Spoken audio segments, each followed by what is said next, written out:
itu yang kita guna untuk bayar dividen. So apa yang berlaku kalau dana ini digunakan untuk support ringgit, kita jual yang kat overseas tu, kita punya pelaburan dekat overseas tu kurang, lepas tu kita beli ringgit, lepas tu ringgit jatuh balik, apa yang kita puluh-puluh bilion itu kita guna gone. Lepas tu kita punya pelaburan yang kita beli dulu kat overseas dah kurang, sekarang ni nak jana macam mana nak bayar dividen kita nak maintain 55%. So sebab itu saya cakap jangan guna dana KWSP ni untuk main-main dengan forex ini, untuk beli ringgit lah, apa benda lah, inilah yang KWSP guna ni. Dia kod Setiausaha Politik Menteri Kewangan. Nombor satu, isu ini adalah isu dasar kewangan. Apa hal pula Setiausaha Politik pula nak jawab? Betul tak? Setiausaha Politik ni, saya dulu dalam kajian, saya dulu pernah kerja dengan Tun Najib. Saya tahulah dia patut jawab isu-isu politik. Kita tanya berkenaan dengan isu dasar ni, sepatutnya yang jawab siapa? Sama ada Anwar Ibrahim sendiri ataupun CEO KWSP sendiri yang jawab, atau Menteri Kewangan. Menteri Kewangan. Menteri Kewangan kedua, CEO KWSP, bukannya Setiausaha Politik. Saya tak mahu dengar, rakyat tak mahu dengar Setiausaha Politik nafi aja. Dia kata ni spekulasi. Saya nak dengar daripada CEO KWSP sendiri nafi sama ada benda ini betul ke tidak. Ini daripada penganalisa ekonomi yang cakap. Penganalisa ekonomi cakap 35.3 bilion hasil pelaburan KWSP boleh ditukar kepada ringgit. Ini penganalisa politik, penganalisa ekonomi yang cakap. Okey, lepas itu ini daripada EPF punya CEO sendiri. Dia cakap apa? Ini pada minggu lepas, Mac 4 Mac 2024. CEO EPF, KWSP punya CEO cakap apa? Tengok ni, dia kata EPF hints at potential support. EPF telah bagi bayangan untuk menyokong ringgit. Ini dia sendiri cakap. Ini laporan kata the Employee Provident Fund Chief Executive Officer Ahmad Zulkarnain has hinted at potential support for the weak ringgit through repatriation of fund. Maksudnya CEO kepada KWSP ini telah bagi bayangan untuk dia repatriate ni, bawa balik pelaburan daripada luar negeri untuk menyokong ringgit.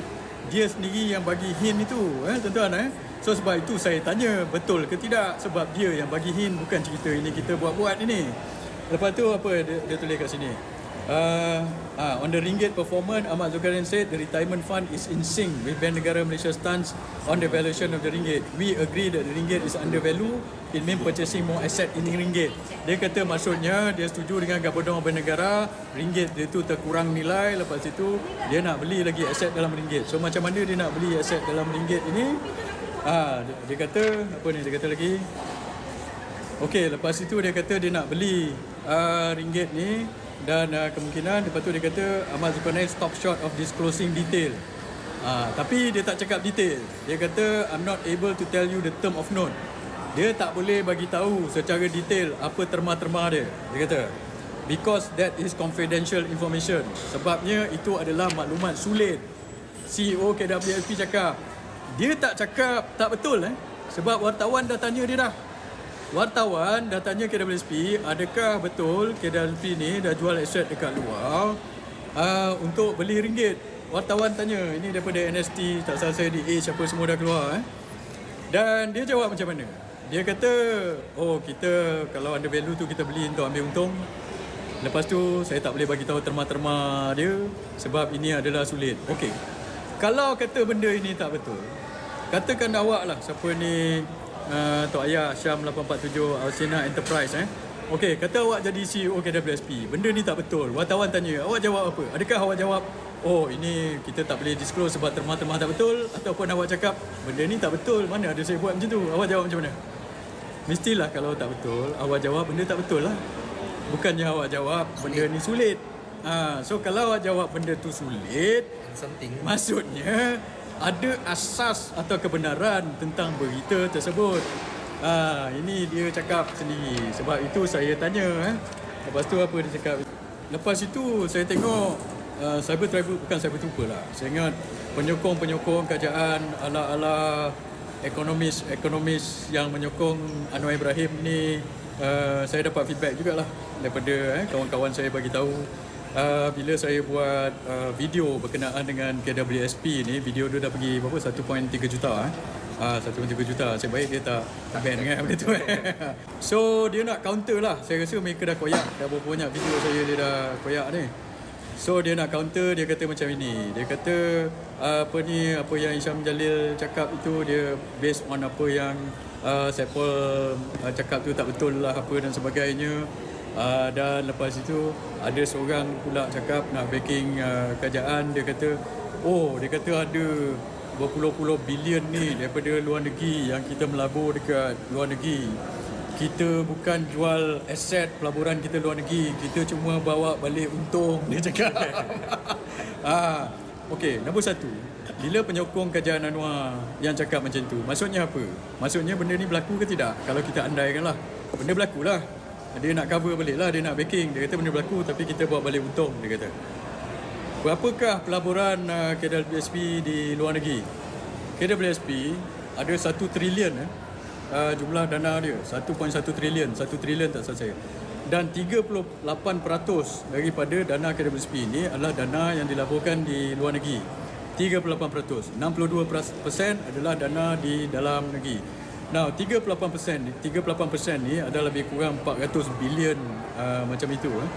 So, bila katakan awak melabur 400 bilion, katakan 400 bilion ni mendatangkan pulangan 10% ataupun 40 bilion. Awak macam mana awak nak realisasikan nak bawa duit 40 bilion ni balik? Awak kena jual aset tu. Dia ada dua cara. Satu, ambil dividen, tapi dividen ni lambat, kena tunggu declaration daripada semua-semua company ni. Yang paling senang adalah kita kena jual saham-saham itu. Dia beli equity, dia beli fixed income. So bila dia jual, dia ambil untung dekat situ. So bila dia jual aset-aset kita di luar negeri ni, benda itu yang dibawa balik dan dia beli ringgit itu. So maksudnya dia bukan boleh jual keuntungan tu saja, tak boleh. Katakan 400 bilion, dia nak jual keuntungan saja 10%. Tapi bila dia jual 10% of the equity itu, maka jumlah saham yang kita pegang pun dah berkurang 10%. Awak nak beli balik tak boleh, dah mahal. So jumlah pelaburan kita di luar negeri dah berkurang sebab dia jual, bukannya boleh jual keuntungan yang mark to market pada equity itu saja, tak boleh. Awak kena jual financial asset itu sendiri. Ini yang menjadi masalah. Bila dia jual benda itu, dia bawa balik itu, lepas itu dia beli sendiri ringgit. Dan ada pula orang kata penyokong kerajaan punya penganalisis ekonomi, dia kata apa? Dia kata takkanlah KWSP beli ringgit ni, ini bukan kerja KWSP.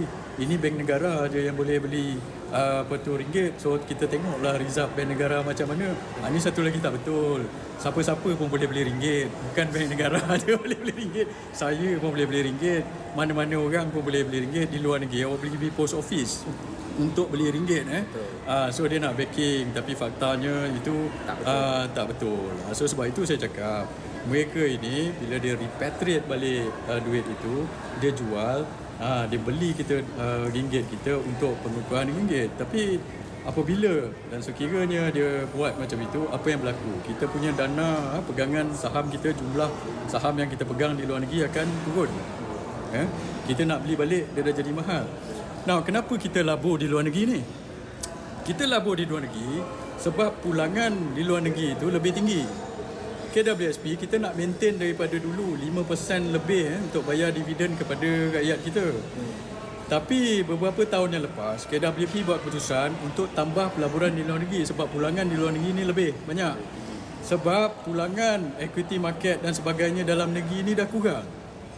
Sebab ekonomi kita growing itu tak boleh nak keep up dengan target dividen KWSP itu.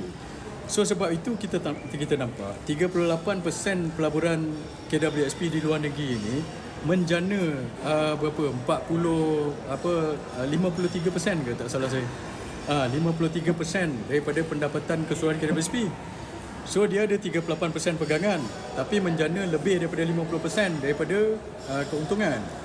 compare dengan 60 lebih persen pegangan yang dilaburkan dalam negeri yang hanya menjana kurang daripada 5%. So maksudnya pelaburan kita di luar negeri ni dapat jana lebih banyak.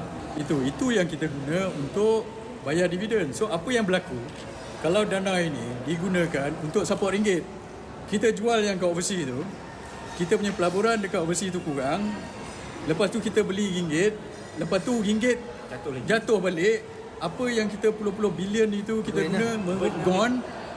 Lepas tu kita punya pelaburan yang kita beli dulu kat overseas dah kurang, sekarang ni nak jana macam mana nak bayar dividen kita nak maintain 55%. So sebab itu saya cakap jangan guna dana KWSP ni untuk main-main dengan forex ini, untuk beli ringgit lah, apa benda lah, inilah. Ini tak boleh, awak tak buat macam, tak boleh buat begitu. So sebab itu saya kata begitu. Dan kenapa benda ini penting? Sebab apa saya tanya pada Menteri Kewangan dan Perdana Menteri? Sebab dalam akta KWSP, ini akta KWSP. Apa akta KWSP kata? Section 11. Kuasa Menteri untuk memberi arahan.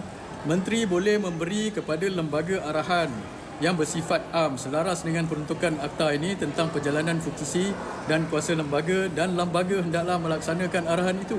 Ini dalam akta KWSP. So menteri boleh arahkan kepada lembaga ataupun KWSP ataupun dia punya investment committee untuk buat benda-benda begini. So sebab itu saya nak tanya, menteri ada ke bagi arahan supaya dia jual aset-aset kita ini untuk support ringgit? Dan kedua, kenapa menteri kena jawab? Sebab dalam Section 12 Akta KWSP, dia kata tugas untuk mengemukakan maklumat kepada menteri.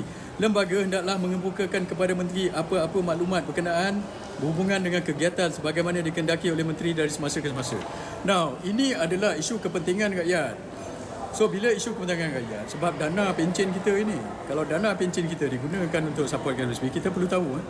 So, kita tak boleh bayar dividen ni sebab kita punya pelaburan dah berkurang di luar negeri macam mana. So menteri kena jawab, bukannya setiausaha politik kepada Perdana Menteri. Ini yang sebenarnya ini. Ada seorang penganalisa ekonomi Anwar Ibrahim, nama dia siapa dia? Rafizi punya orang. Rafizi ni tak berani berdebat dengan saya, dia hantar budak dia pula, saya tak tahulah so dia kata Isyam Jalil tak boleh komen, ahli politik, dia kata saya ahli politik, tak boleh komen pasal monetary policy, cuma komen pasal fiscal policy. Saya tak tahu budak ni dia belajar ekonomi kat mana. Fiscal policy dengan monetary policy itu adalah dasar kewangan awam yang melibatkan kepentingan awam. Bila dasar kepentingan awam, maka rakyat berhak untuk bertanya. Siapa yang wakil kepada kepentingan rakyat ni? Ahli politik lah. Kalau kita tak tanya, kita tak boleh sembang imbang. Dulu OPR, siapa yang komen pasal OPR? Sampai kerajaan tak berani nak naik, saya yang komen dulu pasal OPR. Kalau saya tak komen, habislah OPR menaik macam itu. So sebab itu, bila nak berhujah itu, kita kena bagi hujah-hujah yang inilah, hujah-hujah yang betul lah. Jangan bagi hujah-hujah yang kata inilah macam itulah dan sebagainya, yang tak masuk akal. Itu yang rakyat tak mau dengar lah.